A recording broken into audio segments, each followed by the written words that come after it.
সংখ্যালঘুদের নিরাপত্তা দিতে ব্যর্থ ভারতের বাংলাদেশ নিয়ে মাথাব্যথা কেন, প্রশ্ন রিজভির।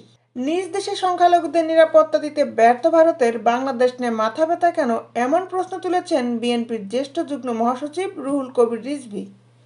রবিবার গণমাধ্যমে পাঠানো বিবৃতিতে এমন প্রশ্ন তোলেন তিনি।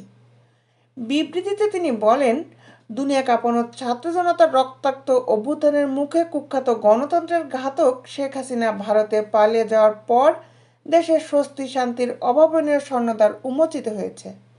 দেশের চতুর্দিকে গণতন্ত্র উত্তরণের সম্ভাবনার জন উল্লাস দেখা দিয়েছে। ১.৫ দশকের জগদ্দল পাথর অপসারণ হয়েছে মানুষের উপর থেকে।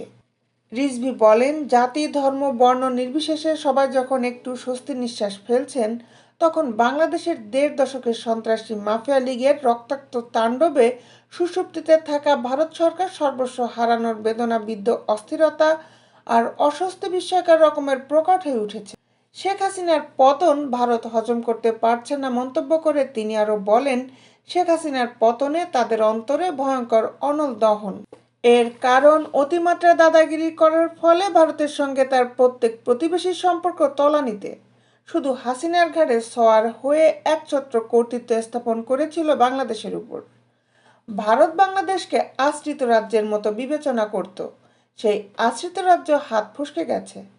তিনি আরও বলেন, বিগত ১৫ বছরে হাসিনাকে সামনে রেখে ভারত বাংলাদেশকে কার্যত দখল করে নেয়ার চেষ্টা করেছিল। এখন বাংলাদেশকে আবার কিভাবে তাদের করতলে নেওয়া যায়, সেই লক্ষ্যেই তারা নীল নকশা করছে। বিএনপির এই নেতা আরও বলেন, ভারত সরকার মনে করে বাংলাদেশকে ৮ম সিস্টার হিসেবে অন্তর্ভুক্ত করা গেলে তাদের 7 সিস্টার নিরাপদে থাকবে। চাণক্য ভারতের বংশবৎ ফ্যাসিস্ট হাসিনার পতন ও পালিয়ে ভারতে আশ্রয় নেওয়ার পর থেকেই মোদি ও তার গদি মিডিয়া বহুমাত্রিক ষড়যন্ত্র এবং অপপ্রচার চালিয়ে আসছে। তারা চরম হতাশা ও আহাজারিতে নিমজ্জিত। তাদের আচরণ ক্রমশ স্পষ্টত অসুপ্রতিবেশী সুলভ, অস্বাভাবিক এবং একদেশদর্শী। একজন স্বৈরাচারের পতন নিয়ে কোনো দেশের এমন আহাজারি বিশ্বে বিরল। প্রতিদিন বাংলাদেশে কথিত সংখ্যালঘু নির্যাতন নিয়ে ভারত সরকার এবং উগ্রবাদী বিজেপির নেতার বক্তব্য, বিবৃতি, হুঙ্কার এবং বায়বীয় অভিযোগ করে চলেছে দাবি করে রিজভী বলেন, কলকাতায় আমাদের উপহাই কমিশনে উগ্রবাদী হিন্দুরা আক্রমণ চালিয়েছে।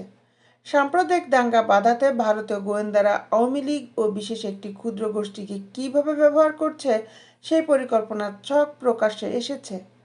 রিজভী বলেন, বাংলাদেশ একটি মুসলিম সংখ্যাগরিষ্ঠ দেশ হলেও এদেশে উল্লেখযোগ্য সংখ্যক হিন্দু বসবাস করে।